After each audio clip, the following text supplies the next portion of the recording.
LSU went for the big splash. Florida went for the group of 5 successful coach, Billy Napier. And Florida didn't, at least on the surface, go through some big national search. It seemed as though they were very focused on Napier and sold that he was the guy. Yeah, and look, I think they made a really solid hire. I think people are beginning to realize this and how important it's going to be. Is Napier is a different kind of coach. He did a really good job at Alabama. I know he was fired at Clemson. He made a very interesting point.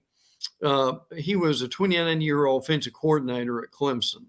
He gets fired, and he actually said that took the arrogance out of me. He said it was humbling, and I learned from it. And I think that made a real difference with him. So you got a different attitude than you had with Dan Mullen when he was at Florida. The main thing that's going to change with Billy Napier is the recruiting. Florida has really done a very average job in recruiting over the last few years. Mark, the reality is Mullen and that staff, they just don't like recruiting. So that's why a lot of that staff is not going to be held intact by any stretch of the imagination. Napier is bringing a lot of guys over, either from Louisiana or he's hiring them from different places. Corey Raymond, the hire from LSU, is just brilliant to be able to bring him to Florida and the success that he had with LSU. I think that Napier is going to have a better relationship with the media. You're certainly not going to have Napier dress up as Darth Vader at the end of the press conference or try to start a fight at halftime with Missouri, or to look at the sideline reporter before and after the game like she has 3 heads when she asks him a legitimate question and he doesn't want to answer it.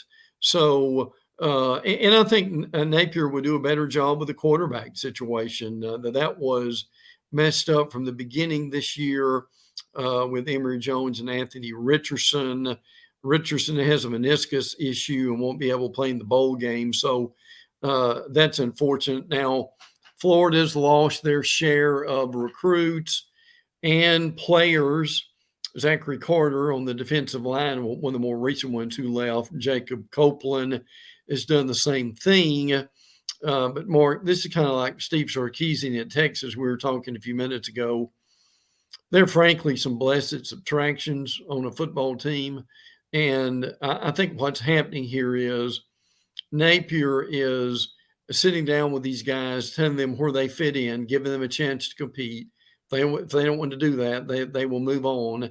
But I think what he's also do is he's holding some of these guys accountable and responsible, and telling them that it's going to be up to them to really buy in. Some of them will do that, some of them will not. Now, they will not do a real good job in the early signing period. There's just no way you can do it. And Napier said that last week. So we just don't have time. And he's right. So that they would do better in February than they will now. So and I'm not saying next year's going to be a throwaway season. All I'm saying is it's just going to take him a lot of time to get this done. But I'll tell you this. I think he has the potential to be the best Gator hire since Urban Meyer.